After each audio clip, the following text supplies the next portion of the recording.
Hi guys, in this video I'll show you how to take screenshot in laptop or PC. If this video helps you, please consider subscribing my YouTube channel and liking the video. So first of all guys, there are actually two ways to take screenshot in your PC or laptop.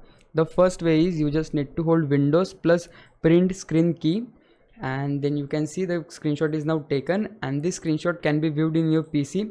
Just go to this PC and here you need to click on pictures and go to screenshots, and there you go. This is the screenshot we just have taken. And the second way is pretty easy. For that you just need to go to this notification bar, and here you will find the option for screen snip.